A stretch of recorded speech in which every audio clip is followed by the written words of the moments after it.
Okay, well, welcome.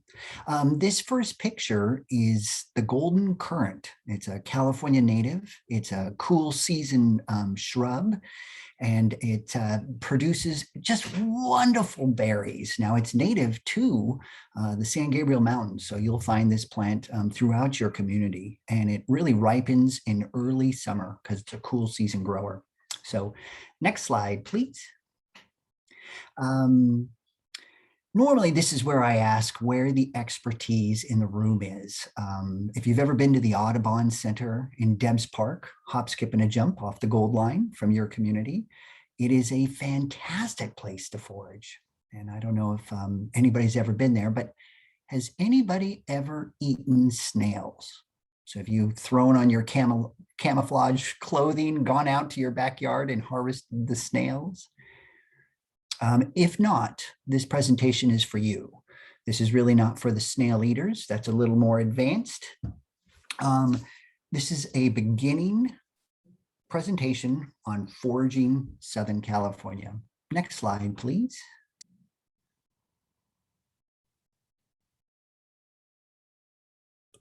Here we go.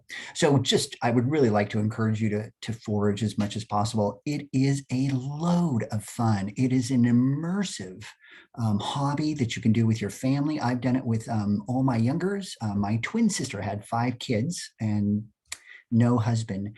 And so I became the other parent. And so every once a week, we'd take them out into the wilds and naturally I'd forage with them.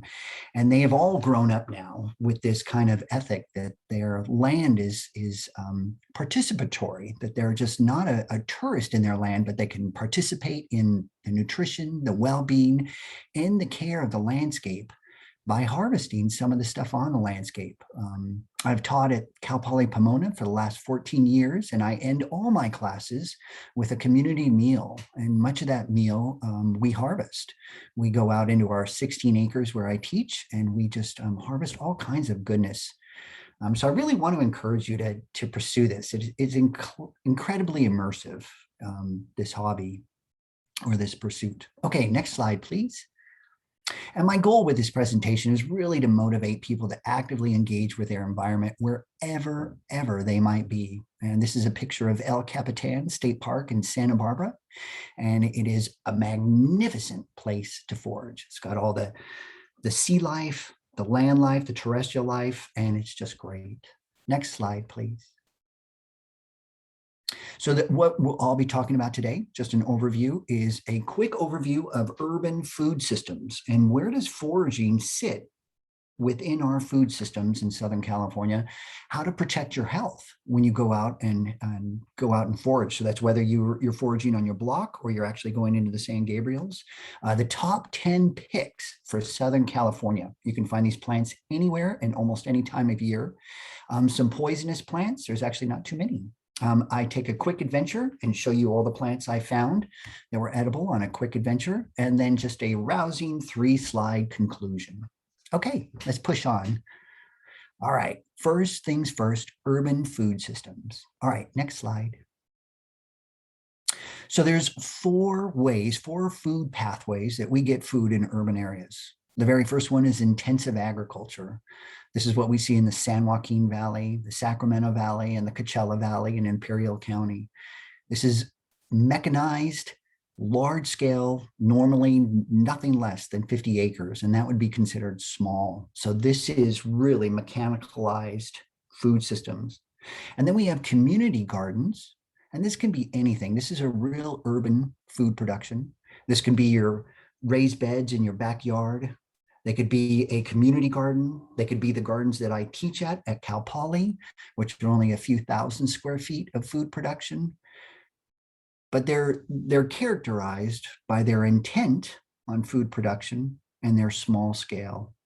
And then we have passive food systems. Now, these are the interesting things, and these are the food systems that are underused in urban areas. And a passive food system, what it is that the food is grown to do something else. And the picture to the very right highlights this, that the plants planted around the center where I teach were planted to cool the campus and to pull out the gaseous pollutants that are found in Pomona.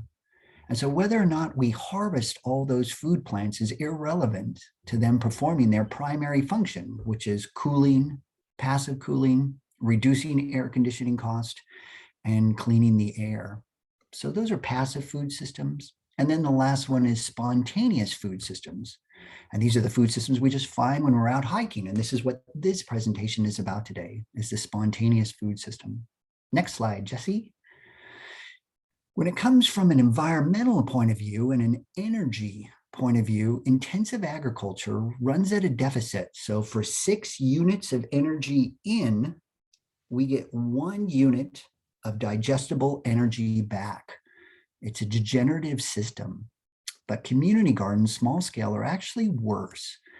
And that's because they lack the economies of scale. When you jump in your car to get that 1 6-pack of tomatoes and cucumbers and that bag of fertilizer in the compost, and you drive it back, that carbon cost alone will outweigh any amount of food you ever produce. And their energy differential is actually worse than intensive agriculture because we lack the economies of scale.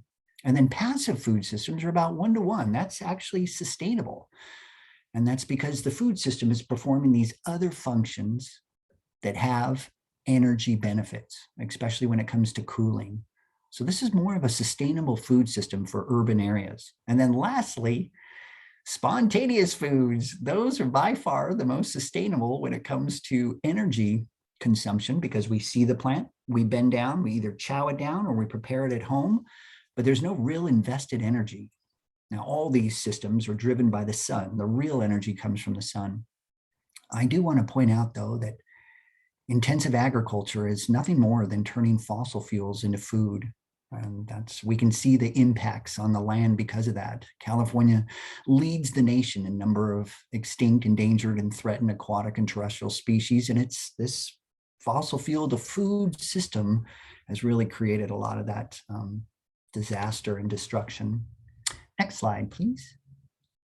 So really, I almost got into spontaneous foods just because of the environmental benefits. They were by far the most earth-friendly food system I could find. So I dove in heavy. And these are the systems for spontaneous. First, we have foraging, which is you're just wandering around and picking up the food. Then there's ethnobotany, which is the study of indigenous practices. And this could be medicine, building materials, textiles, or food, but it's the study and the use of indigenous practices. And then gleaning. Gleaning is I live in the city of Orange. We have a gleaning society. And what gleaners do is they harvest food on public land and then either eat it themselves or, as in my group does, they give it to the schools. And so gleaners just take food that would otherwise spoil on public land and distribute it. So it's kind of fun. There's gleaners throughout the state. And then there's wildcrafting. Wildcrafting is mostly illegal in Southern California because we've overrun our natural systems. But it used to be a really big deal in the 70s and the 60s. And it's still a really big deal in Oregon and Northern California, Trinity and Mendocino. And it's where you go out into the wilds and harvest something and then sell it for a profit. So the wild crafters that we have in Southern California mostly do native plants, and they do the sages for smudge sticks. So if you've ever bought a white sage smudge stick to purify your home or your bathroom, that probably came from California's wilds, and that would be considered wild crafting. And then lastly, the last spontaneous food system is the funnest. This is guerrilla gardening. And this is where people just colonize public land that is unused and plant food there. Some people will make seed balls of tomatoes or squash and then throw them off their bike or out their car window and then come back 3 months later after the rains and harvest the food. In San Francisco, there's this group called the Guerrilla Grafters. And San Francisco grows a lot of these purple leaf plums, and they don't bear fruit. And what these grafters do is they graft on fruit-bearing stems of plums or peaches onto these trees, so then these purple leaf plums start producing fruit. So guerrilla gardening, you kind of need, a couple $1,000 in your bank account for bail, but it's really fun and kind of exciting form of urban food production. Okay, next slide. So spontaneous food systems, my work is really focuses on the opportunists, the most abundant species, and I tend to focus on non-native plants and cosmopolitan natives. And cosmopolitan means that the native is as likely to be found in an urban area. So the Arlington Garden is likely to be found in Arlington Garden as it is in the wilds of San Gabriel Mountains. So it's just these natives that are able to transition into urban areas really well. Next slide, please. Okay, this is where we got to start. We got to get rid of the important information first. Let's protect yourself. Next slide, Jesse. So I'm briefly going to cover this. We don't have much time today, so I'm only going to briefly cover digestive risk, physical risk, and legal risk of foraging in California. Next slide, Jesse. So digestive risk comes in many forms, and the most notable is misidentification, that we see a plant we think is edible, but we just misidentified it and it turned out it wasn't edible. So really positively identify the plant before you chow down on it. Food allergies. Some people actually have food allergies and we need to be sensitive. So if you have food allergies and you still want to forage, here's the remedy for that. So if you take a small part of that food, whether it be a berry or a leaf or a seed, and just rub it on the outside of your lip and leave it for 20 minutes. If you get no reaction, take a little piece of the leaf or the seed or the root, whatever it is, and just chew on it without swallowing it. Just chew, chew, chew, chew, chew, and then spit it out. If you get no reaction, take another small bite and this time swallow it. Wait 20 minutes. If you get no reaction after those 3 steps, you may not have food allergies to that particular plant. And then foreign bodies. This is so common. I've eaten so many bugs.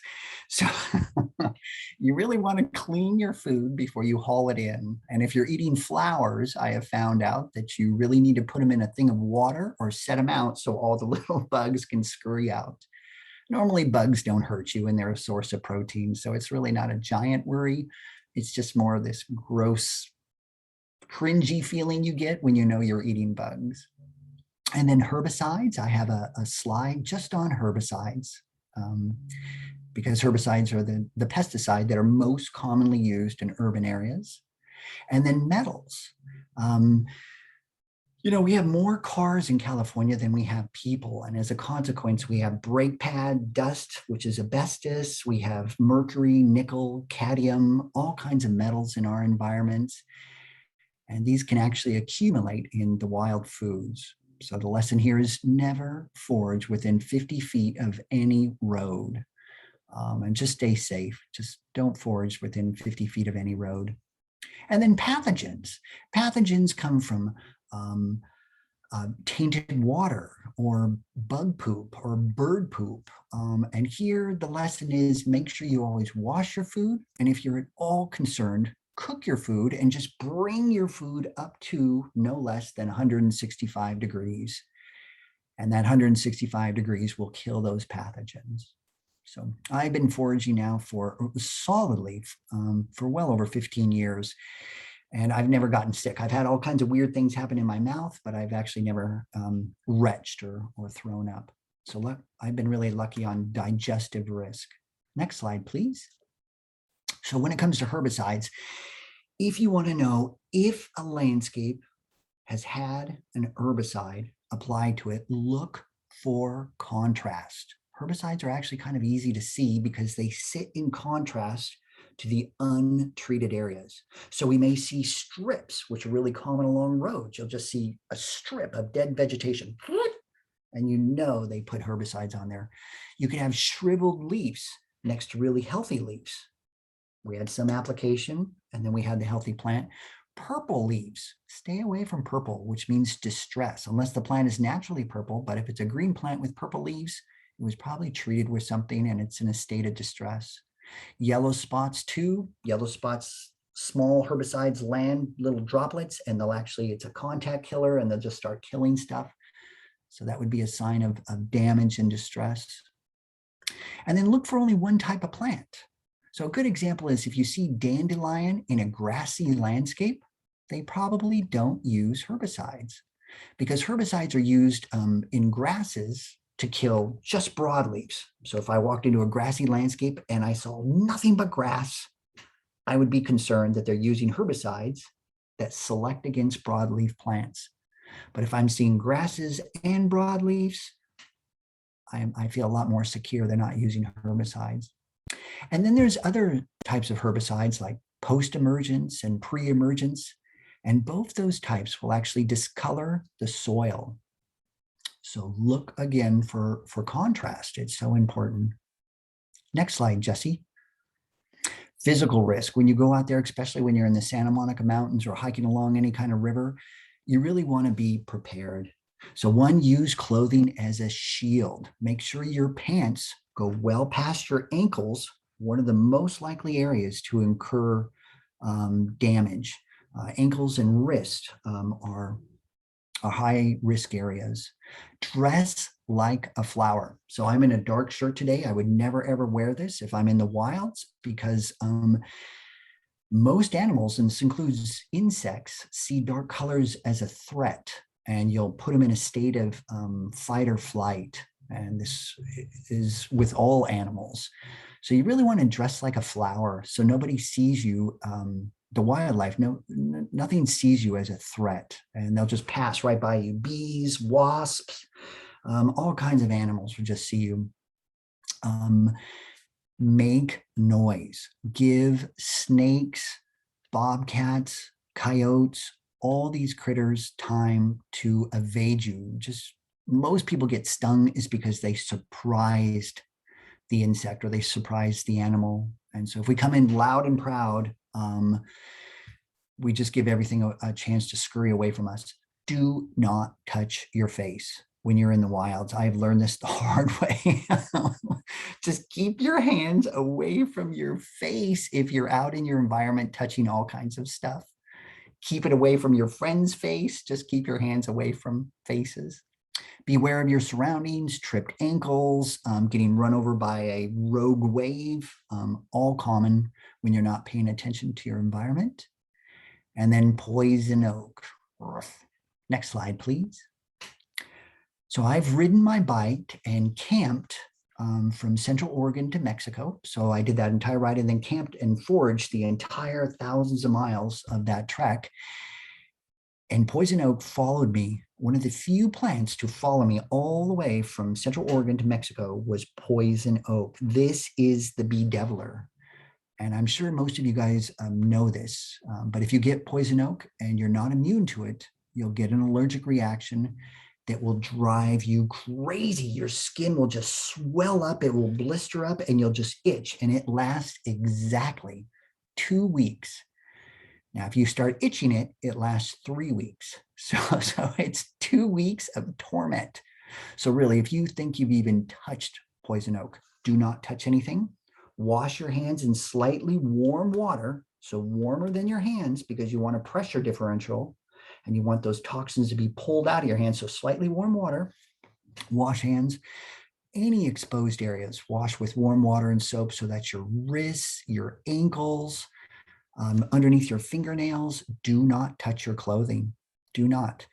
I had a buddy that got poison oak, jumped in the car, touched everything in the car, got out of the car. His wife walked in the car. She got poison oak because he didn't strip before they got in. So if you think you got poison oak, strip before you get into the car, strip before you get into the house. Do not take that poison oak into those living areas. And then wash clothing without touching them. And then my shoes, if I think I got poison oak on them, I just put them in the sun for 2 days and it seems to kill the poison oak. Next slide, please. And I just want to point out that poison oak is deciduous. It loses all its leaves in winter, but the stems are still toxic. But the stems are easy to identify because they have this really reddish brown hue, and they sit in contrast to all the gray bark around them. There's a lot of gray colored stems, trunks, and branches. in the San Gabriels. And so it really, this reddish brown stem sticks out in contrast. So just look for that reddish brown stem and stay away. And you can see what kind of damage it causes. It's just terrible. I'm sure some of you have gotten poison oak. Okay, next slide, please. And I think this is the last one on risk. This is legal risk.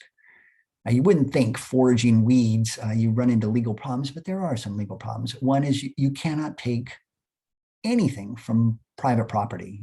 You could get cited for 1, trespassing, and 2, larceny, if you actually pulled something and they were being jerks about it. So always get permission from private property owners. 2 is we have a lot of areas where it's just illegal to take food from. The most notable is the MPAs, the marine protected areas. You just can't go there and forage, but we have nature preserves. We have wildlands out in the mountains where it's just illegal to harvest anything without a proper permit. Need license. The San Gabriel Mountains grow crawdads. Now, crawdads are poor man's lobster. They're really tasty. They taste just like lobster. And they're an invasive species. They're non-native. And you'd think you could just go out and harvest them, but you can't. You actually need a fishing license to harvest crawdads. So some places you're just going to need a license to harvest stuff. And then lastly is threatened and endangered species. It is absolutely illegal to harvest anything that is endangered, threatened, or rare in California. And here's just a good example. This is, I was harvesting seaweed along our coast. This is rack. It's really tasty, especially when it's dry. I dry it up and then use it as a salt additive on popcorn and dishes, egg dishes, and it's really tasty. It's a superfood. But the rack to the left is above the tide line, and I can harvest it without a license. State of California allows me. But if I went into the water, into the rocks, I would actually need a fishing license to grab that rack. And if I was in an MPA, a marine protected area, I would never be able to touch it. So knowing these where and when and how you can forage is just really important. Next slide, please. And I just want to cover that things are changing, and this sets up the rest of the presentation I got into foraging with this book. I don't know if you can see it. This is by far the all-time best foraging book in our state.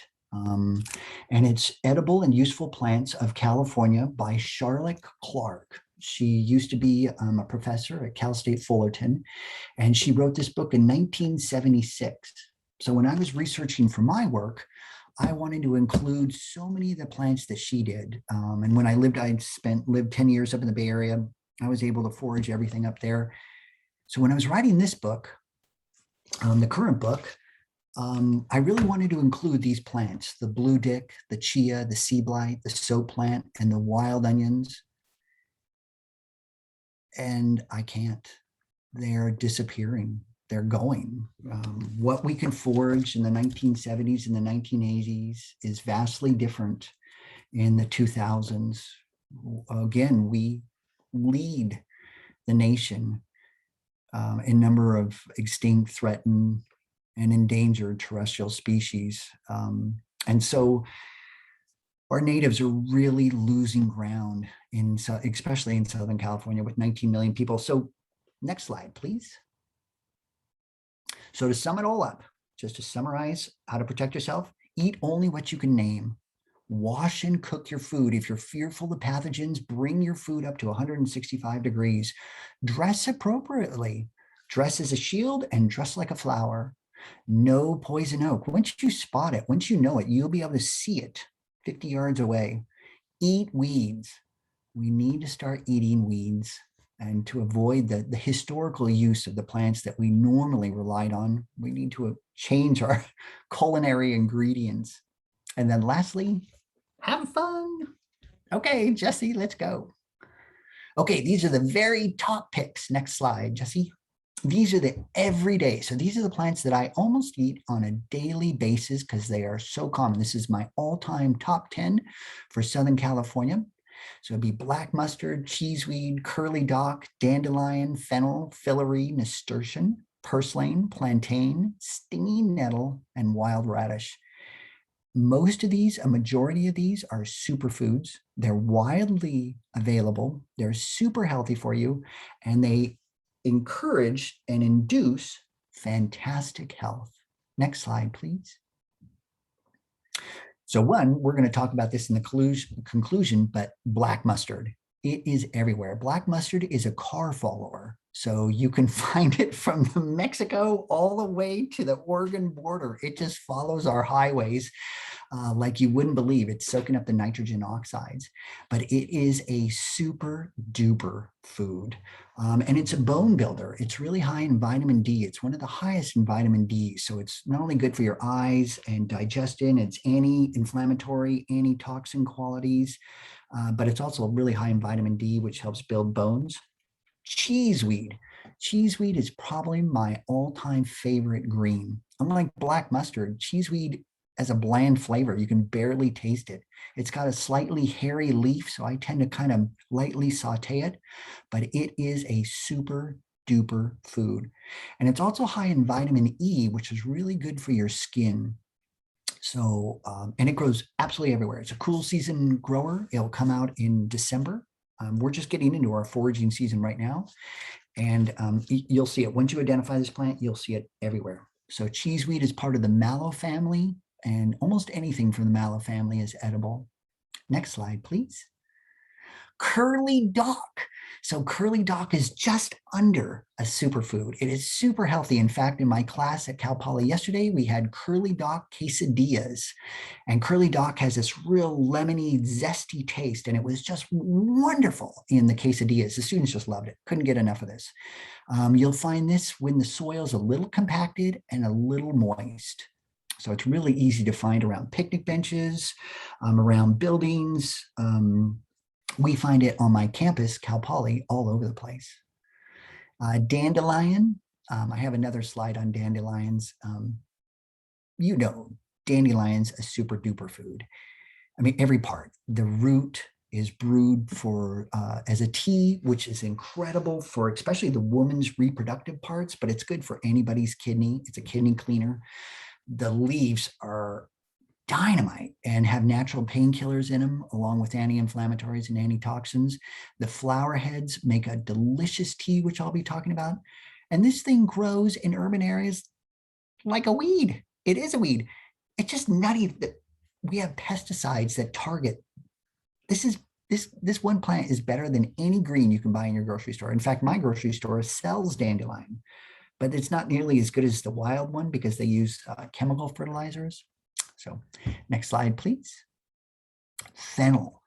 Fennel is another car follower. And we get a lot of people complaining about fennel down in Southern California, but boy, in the Bay Area, it grows to almost 12 feet, 8 feet tall. It is everywhere. And it is really good for you. Super good. It's got that strong licorice taste, but the root is edible. The leaves and stems are edible. The flowers are edible. And the seeds, which go on pizzas and Italian dishes, those are your anise seeds, are super edible.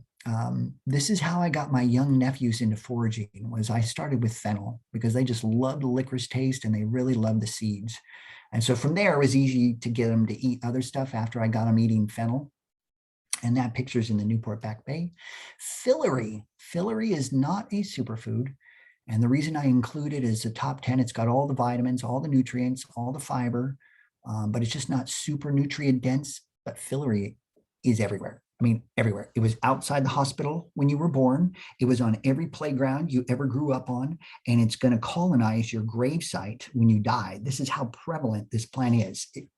If I'm looking for a green to throw into my salad, the first one I always find is fillery. It's just everywhere, and there's a number of varieties.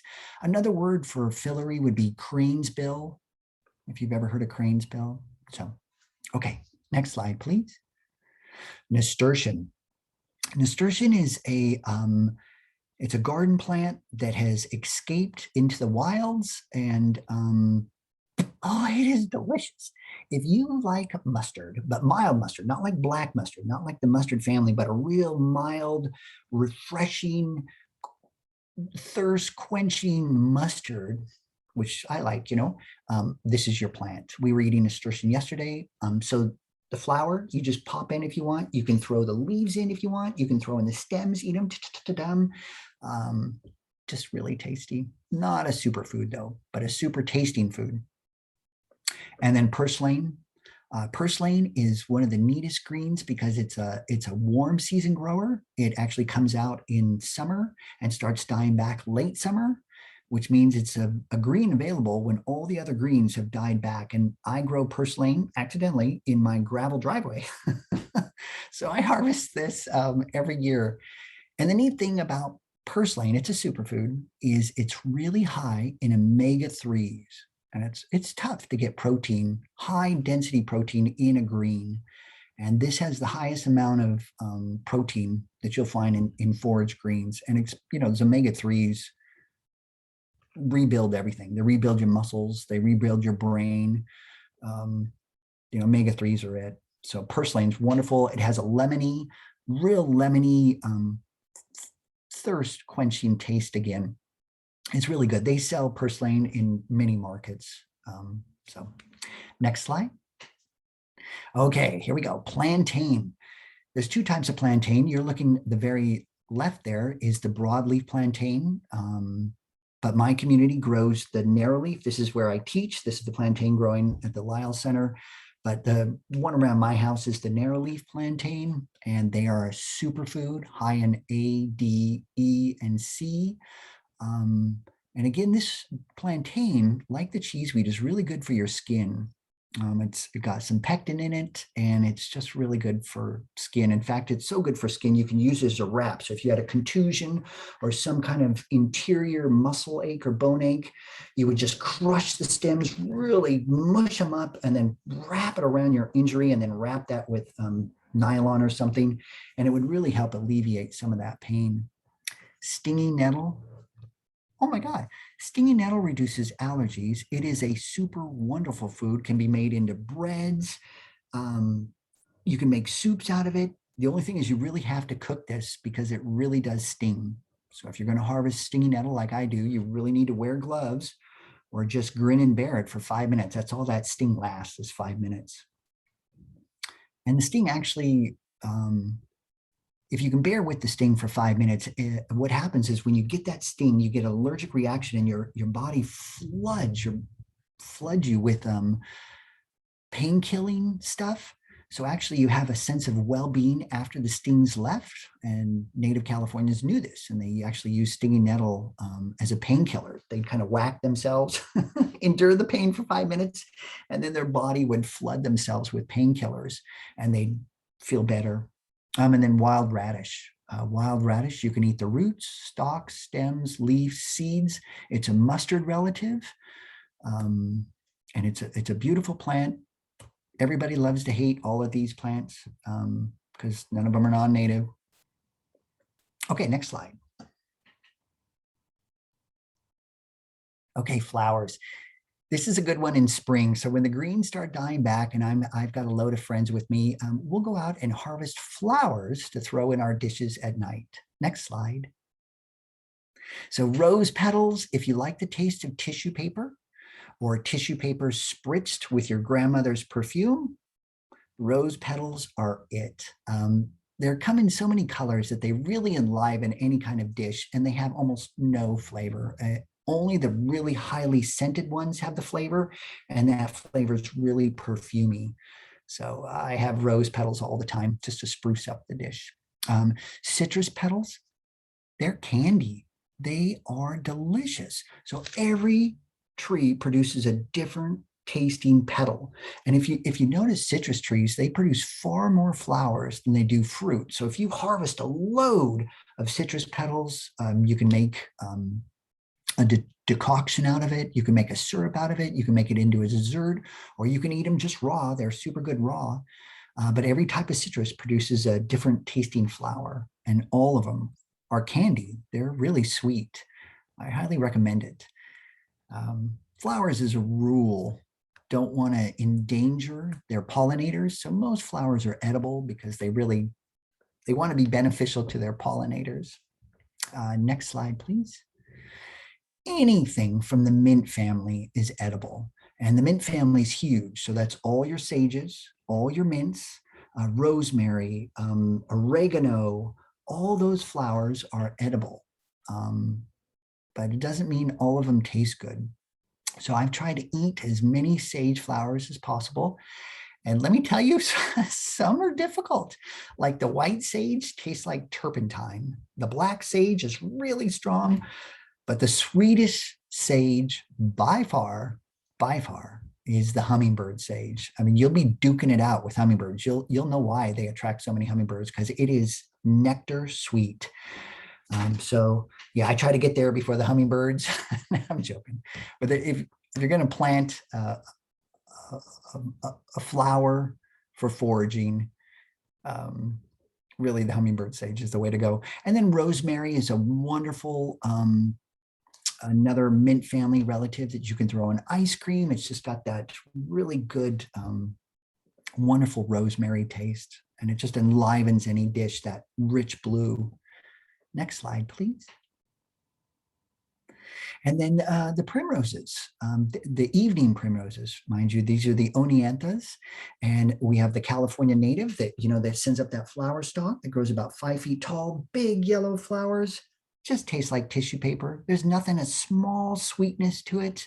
The Mexican evening primrose is actually less tasteless than the California evening primrose. I found the California is a little thicker and it has just a little more sweetness than the Mexican evening. Both of these are really common in Pasadena. Next slide, please. And then this one's good. The Yucca flower, I took this picture just a couple days ago and had half that plant. And the Yucca flowers taste like cabbage. So it's this really beautiful, waxy white flower that just almost tastes like cabbage or lettuce. There's not much taste to it. But they're just wonderful. It's got a small crunch to it. It's beautiful. Highly recommend the yucca, and especially the agave flowers, because most agaves and most yuccas are monocarpic, which means after they set their flower, they just die. Now, not all yuccas, but all agaves are monocarpic. So if you see an agave flowering, yeah, just grab its flowers. The whole plant's going to die. So anyway, next slide, please. And then these are my all-time 2 favorite flowers, and you have a lot of this. The pineapple guava, it's a tree that we find in parking lots. It's almost an oversized shrub because it really only grows to 20 feet, 27 feet. But it does produce those nice fruits, those pineapple guavas, those green guavas. But the pineapple guavas that we grow where I work, we don't get any fruit off the trees because we always eat the flower. The flower is sweet, and you don't eat the petals. So unlike some of these other flowers, this one, you eat the whole thing. You eat all the reproductive parts. So you eat the ovary, the stamens, you eat all of those. So you just wash it out, make sure all the critters run out, and then just take off the stem, cut the stem off, and shove the whole thing in. And it's candy. It really tastes like candy. It tastes better than the guava does. At least I and my students think so. And then lastly, the dandelion flowers. So all the bitter greens have an latex. So that's dandelion, sow thistle, prickly lettuce, and wild lettuce. These are the bitter green family, and they all have a latex. And this latex can be distilled out to create a painkiller. And the dandelion has this latex, but not very much of it.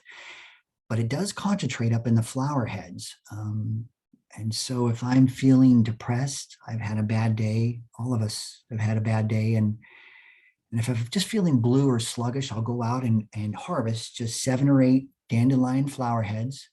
I'll put them in a cup of boiling water and let that sit for 8 minutes and then drink it up. It's got a nice, mild, rich, earthy taste. But you'll see in a half an hour, you'll feel well better. And it's that latex. It's just a mild painkiller, and it really improves your mood. So I use the dandelion flower as a depression cure, or it starves off the depression. It doesn't actually cure it, but it really helps when you're having a cruddy day. dandelion flower heads. Again, make sure those critters crawl out of it, because you'll just be boiling them up and eating that protein with it. So next slide, please.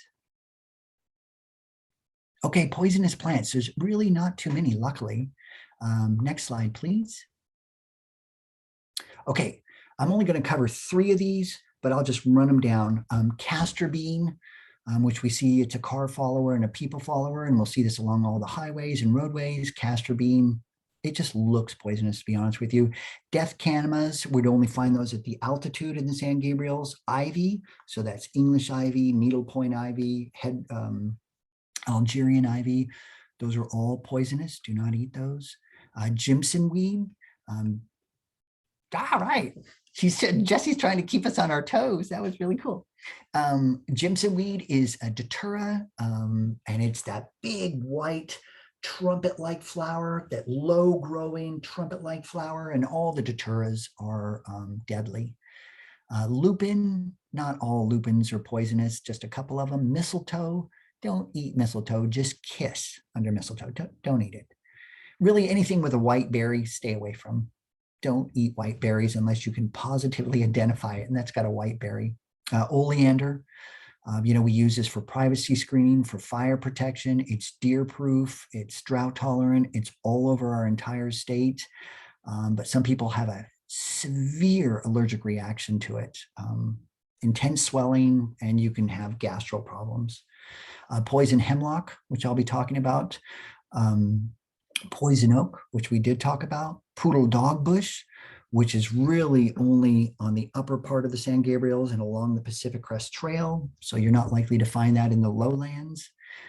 Spurge, anything from the euphorbia family. So the euphorbias are the sticks on fires, the poinsettias, and then the super low growers, and they have that white latex sap.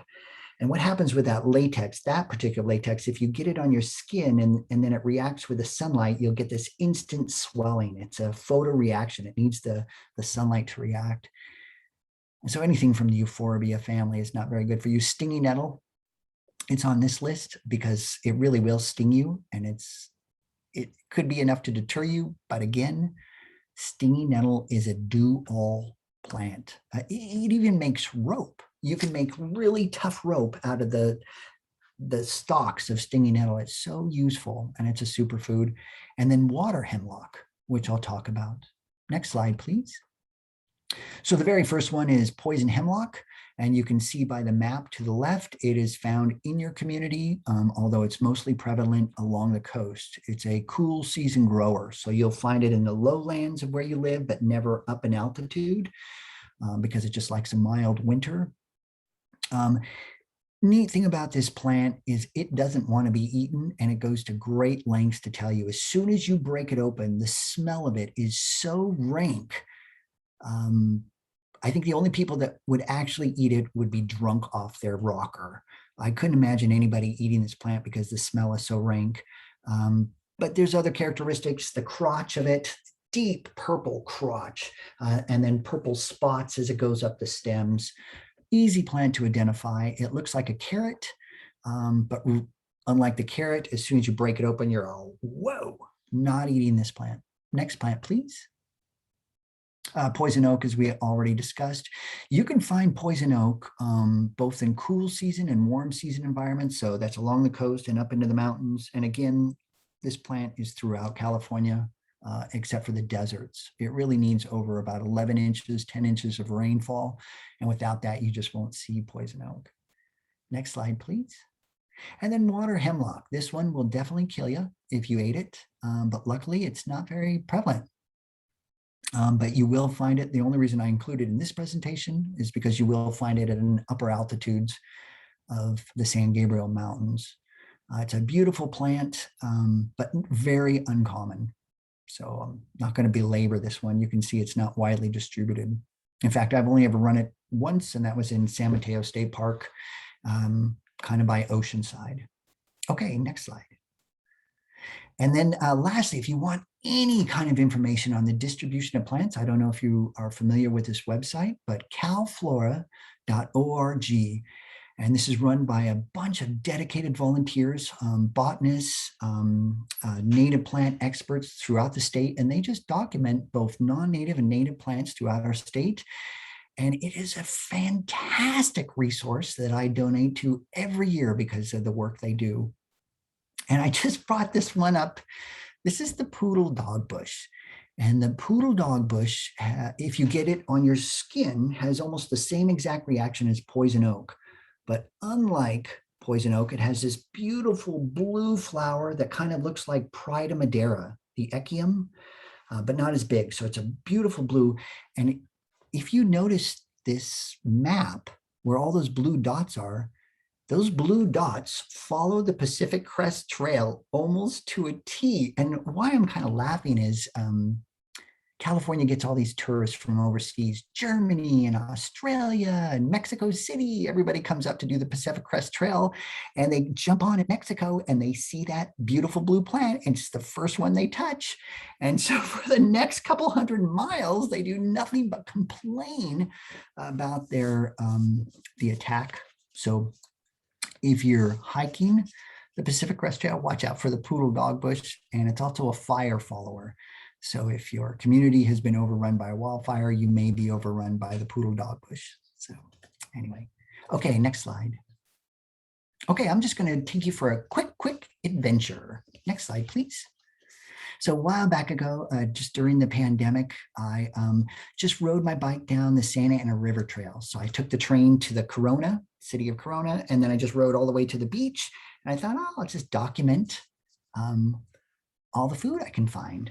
It was just a neat day activity. So next slide, please. And here, so from the Corona train station to the trailhead of the Santa Ana River Trail, this is my first stop. It's right at the entrance to the Santa Ana River Trail. And I was just getting my bike order and getting my long distance clothes on. And I saw this fence. I'm all, gee, I wonder if there's anything edible along this fence. Next slide, please. All the weeds along that entire fence were incredible. I just couldn't believe the cornucopia I found. Now, this is the only slide that I didn't list, but from the top right, we have sow thistle, which is almost a superfood, but it's got that pain-killing latex in it. So I always eat sow thistle to get a boost and to keep me on the bike a little longer for the pain. Stinging nettle, abundant stinging nettle. So I took some home to cook up that night.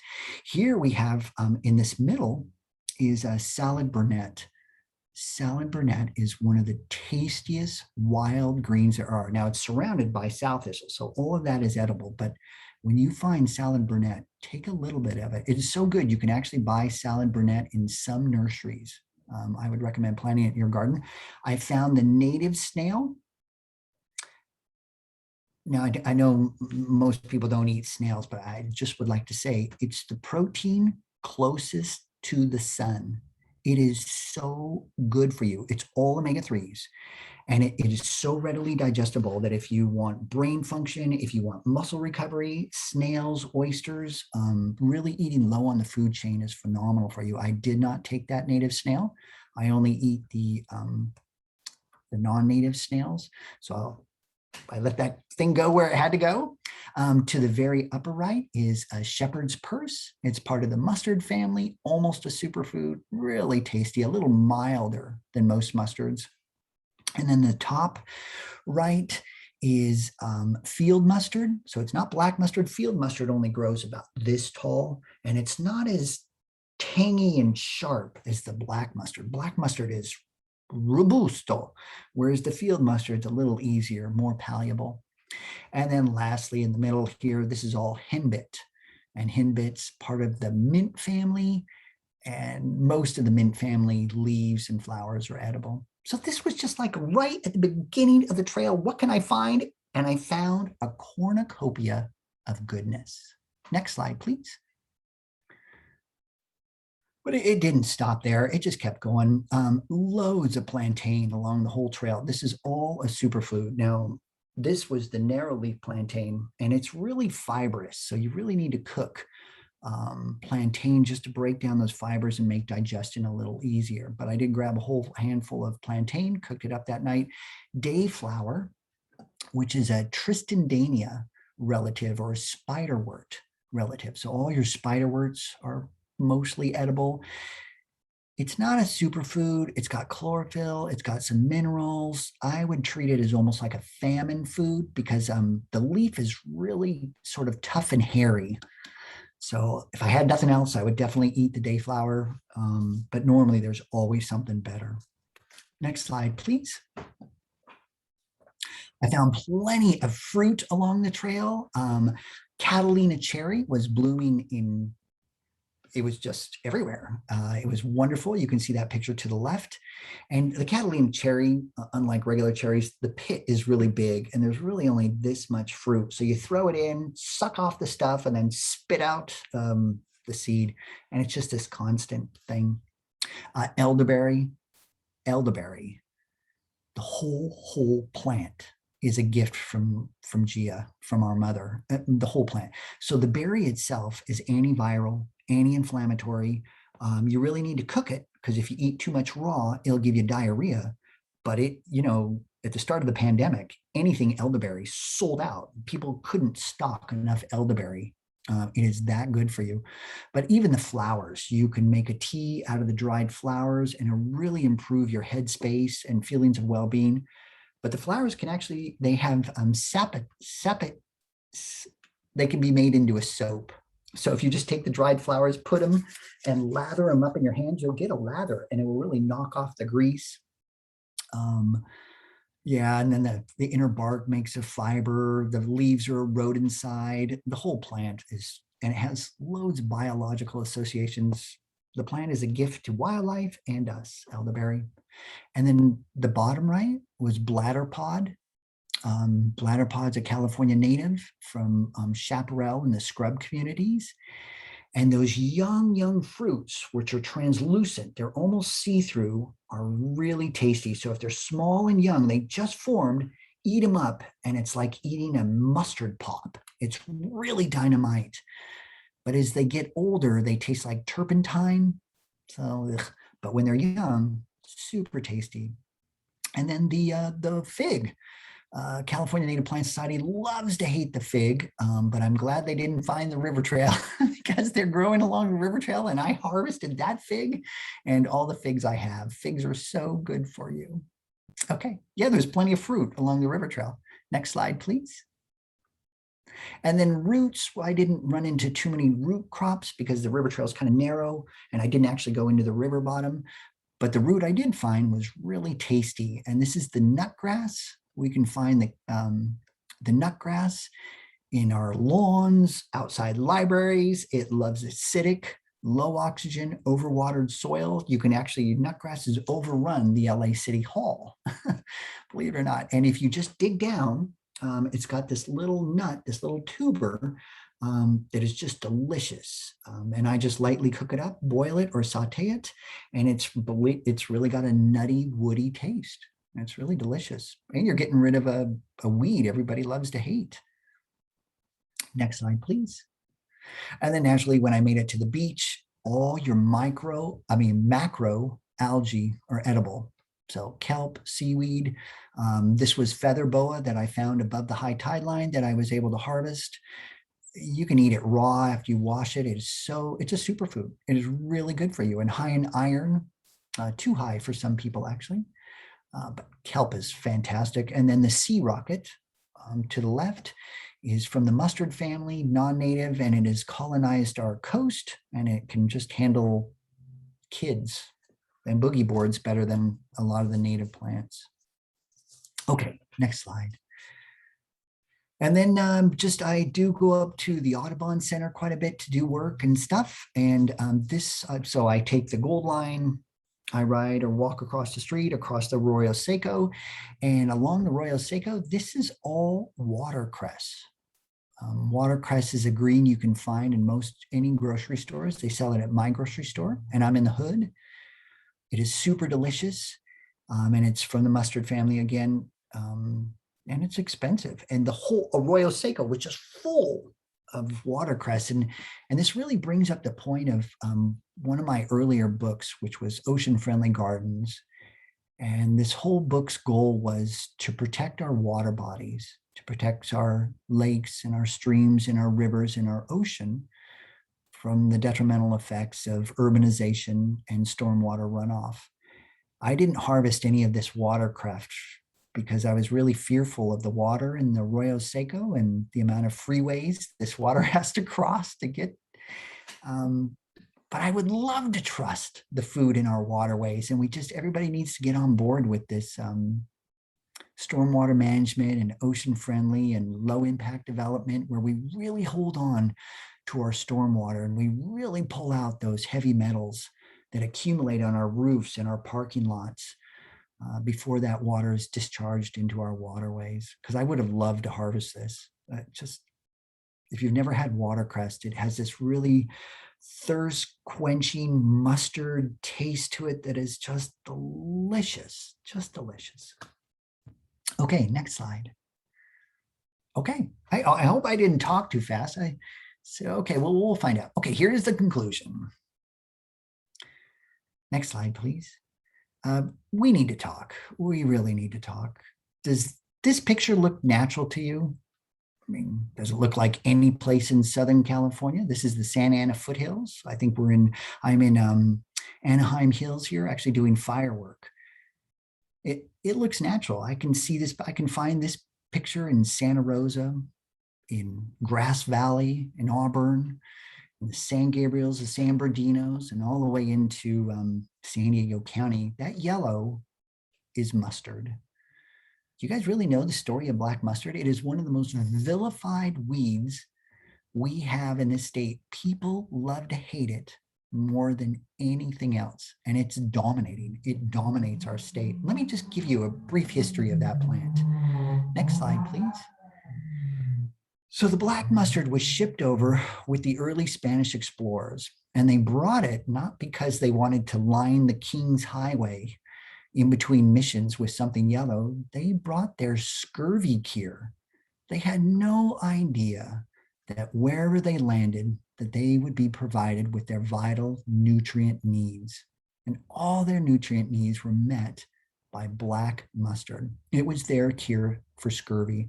So as soon as they landed in the New World, they planted black mustard to take care of their nutrition. They planted around all the missions because it was their pot herb. It was their green. But it languished. It never spread, never went anywhere. It just stayed on their properties and really never became a pest, ever. It languished around settlements. But it began spreading wildly. The first reports of it spreading into the wildlands was reported in the 1950s. Anybody know what happened in the 1950s? Why that change would have facilitated the spread of the black mustard? California's great car culture began in the 1950s. Everybody had a car. It's the first time teenagers had a car that they could drive to school. Everybody was driving. In fact, it was the 1950s when our fire regime, our new fire regime started. It was when rich people could flee the cities and move up into the hills to escape the crime and the grime. They didn't have to be down in the city close to their job in the supermarket anywhere. We could drive to the job, to the supermarket, to the gym. We didn't have to live in the communities where we actually worked and played. And what we did is we inundated the atmosphere with nitrogen oxides. Now, nitrogen is the nutrient most needed by plants. Prior to European settlement, nitrogen was not common in California. So when a fire burns, nitrogen is the nutrient most lost. It's very volatile. It just burns right up in a wildfire. California's landscape would have had a dearth of nitrogen. And you can see this in our native plants. Our native plants don't have big green leaves as indicator of high nitrogen. We have small, gray, crinkly leaves, which is a sign of low nitrogen. We were a low nitrogen state prior to the car. Not anymore.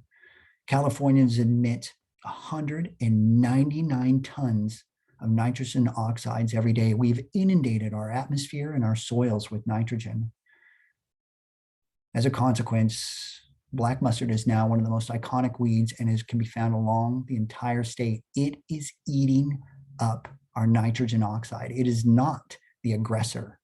The most invasive species we have in the state of California that has transformed our state into something completely different is the car. There's more cars than people in California. And we're going to drive our state right into disaster, which we're doing. Next slide, please. That sounded a little dour, and I know it, because the California Native Plant Society loves to hate our weeds and yet does everything they can to support the spread of those weeds. Chia, our mother, our planet, traded our impacts on our planet with health and nutrition. 80% of the plants I showed today were people followers and car followers.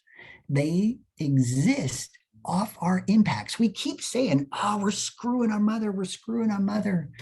And she keeps on giving us health and well-being in exchange. She's constantly imploring us to get back to the land. We pollute our atmosphere. She gives us superfoods. We turn over riparian habitat, and she gives us foods that improve our eyesight, our bone density, and our well-being.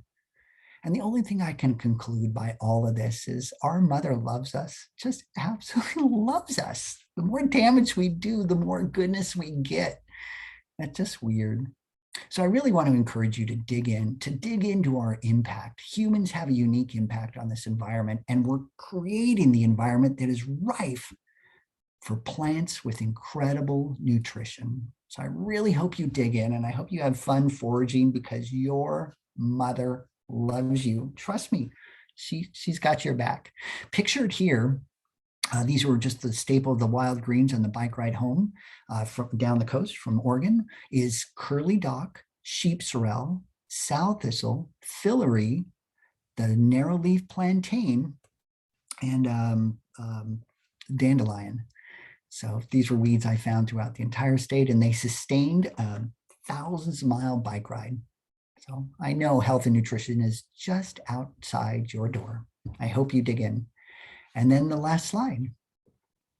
And then these are just some of the other books I've written: Firescaping, Ocean-Friendly Gardens, Foraging Southern California. And if you do have a California native garden or a California friendly garden, I highly recommend you get the free book, California Friendly, a maintenance guide for land managers, gardeners, and something else.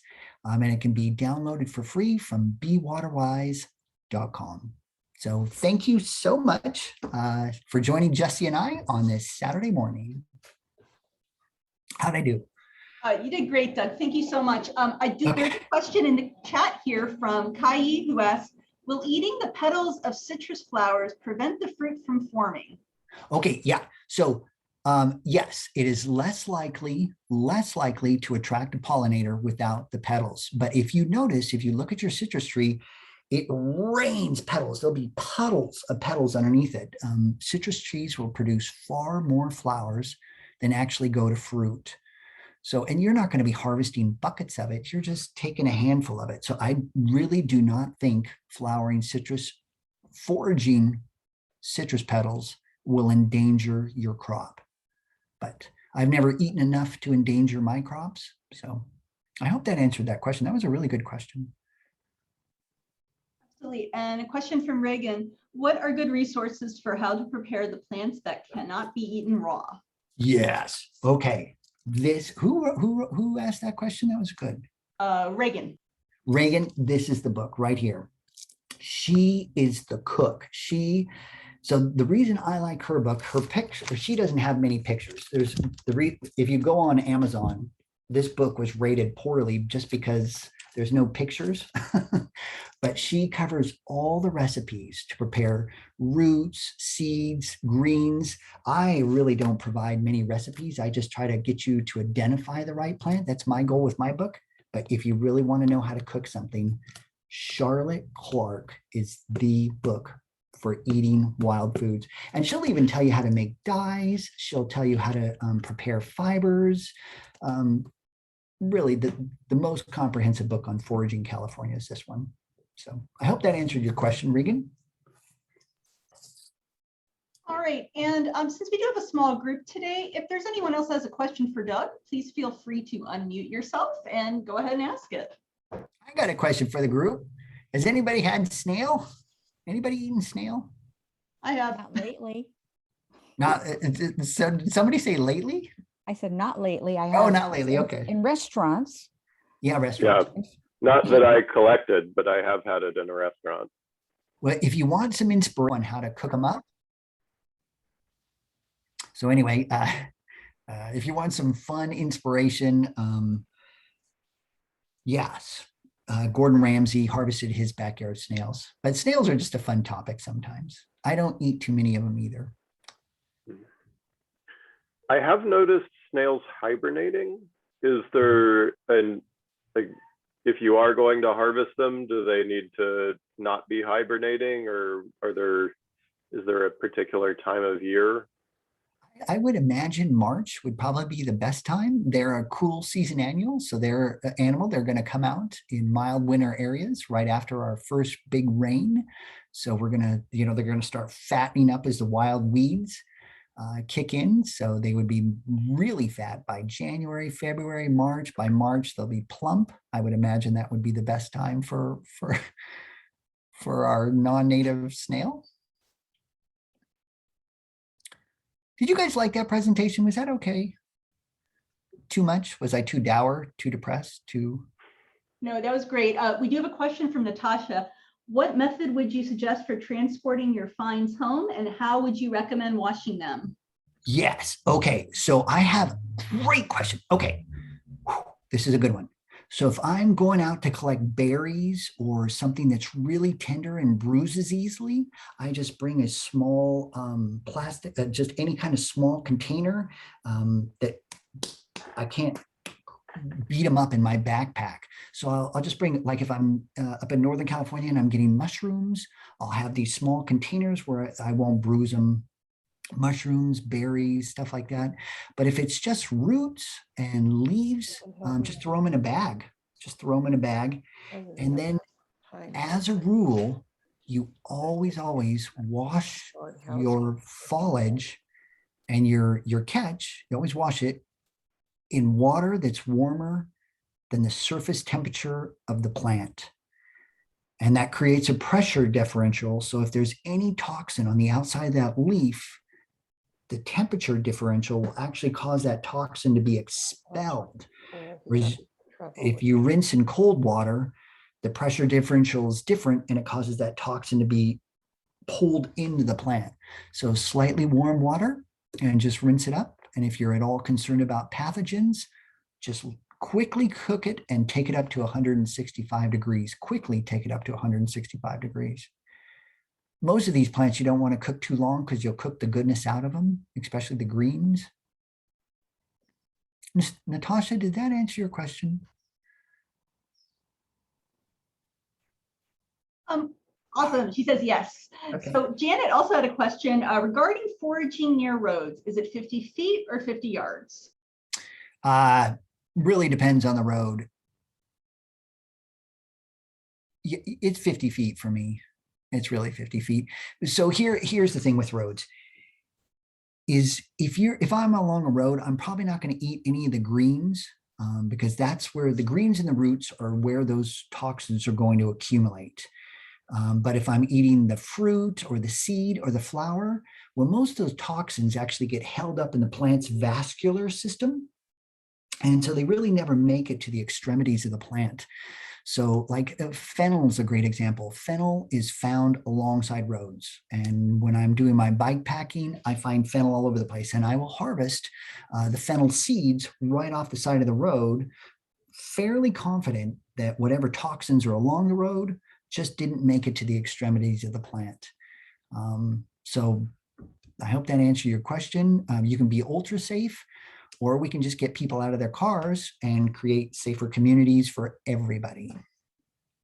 Hey, Kate, you're welcome. That was really nice. Thank you. How do you pronounce your name? Okay. So there is a question from Mary Ann. Can anyone take your classes? Oh, at Cal Poly? Yes. Well, you have to be an enrolled student. But I do, I do offer, like Jesse and I almost did this in person. So we could arrange an in-person foraging thing presentation and actually spend a couple hours. I do work with the El Dorado Nature Center in Long Beach, and we have every 2 or 3 months, we'll do a foraging presentation that specializes. So we'll do cattails one week or one session, or we'll do wild greens one session, or we'll do something else, all berries one session. So we try to specialize. So if you give me your email, maybe I can keep you in touch with what I do at the El Dorado Nature Center. And I also work with the Environmental Nature Center in Newport Beach. We just ran a foraging presentation 2 weekends ago, and it was just all on native plants. So I hope, but at Cal Poly, you need to be a registered student. That would be fabulous, because I think it would be good to have some in-person experiences. I mean, I know about purslane and some of the basic weeds, but the others, I'd probably like to have some help and Yeah. experience identifying them before I start tasting them. I agree. I agree. And I had to do that too. I started this in the 80s, and so I needed teachers. No, I agree. Yeah. I'd love to facilitate that if I could. That's a That'd be cool. dashing picture too, I might add.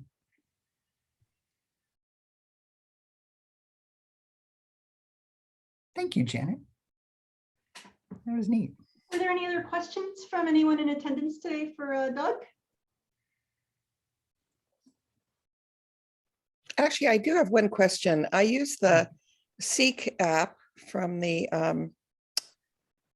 gosh, I forget which organization it's from now, but it helps me identify a lot of plants. But have you any experience with using those plant apps, and how reliable are they? No, but my students do. I'm such old school. I go straight to my books, but my students use them all the time, and we usually sync up. I find those apps are fairly reliable. Okay, good to know. Okay. Yeah, at least for my students, when we interact, we do a lot of plant stuff, and they're constantly on those apps, and they're really nailing it. About at least 90% of the time, they're nailing it. Yeah, I should really pursue that. I need to catch up on that particular part of technology.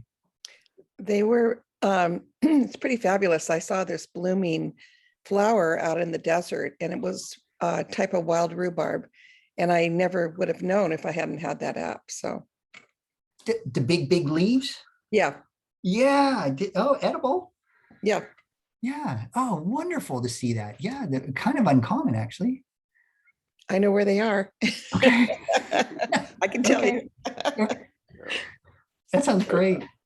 I've used the app iNaturalist before, and like one of the things I appreciate about it is it will, like, if it's not able to make a definite identification, it will let you know that and say, okay, we're pretty sure it's somewhere in this genus, and then give you a variety of possible plants that you can go in and start comparing the photos to say, okay, yeah, based off of this, I'm sure it's this one. So you'd highly recommend that. That sounds wonderful. Hmm? Yeah, I haven't explored a lot of others, but I've been really happy with that one. Yeah, maybe we can get the Mary Ann to contrast and compare with her app. Actually, I think mine is from iNaturalist. Mine is called Seek, but it is from iNaturalist. So Okay. Okay. also, Yeah, I I'd think my students use Seek. yeah, okay, it's from iNaturalist too. It's the same one. Okay, I didn't know that. Okay. Hey, thanks for the education. Actually, I'd love to have you. I'm the secretary of the LA County Beekeepers Association, and I'm going to submit your name to our speakers committee, because this is a perfect presentation also for beekeepers. Yeah. So to know what the bees are foraging on, and what's good to keep in our urban gardens and our bee yards. Yep. Yeah, I can definitely craft something just for bees too. Just put an emphasis on those type of pollinators and what plants they respond to and what are good for us. So it'd be a co-companion thing, good for the bees, good for, I think Good. you're onto something, Mary Ann. Yeah, sounds great. Good. Okay. I would like to say Pasadena, you're rich. I live in the flatlands of Orange County, and we only average about 11 inches of rainfall a year. When we get rain, you guys average what, 20, over 20. Your trees are magnificent. Your vegetation is magnificent. I just love Pasadena.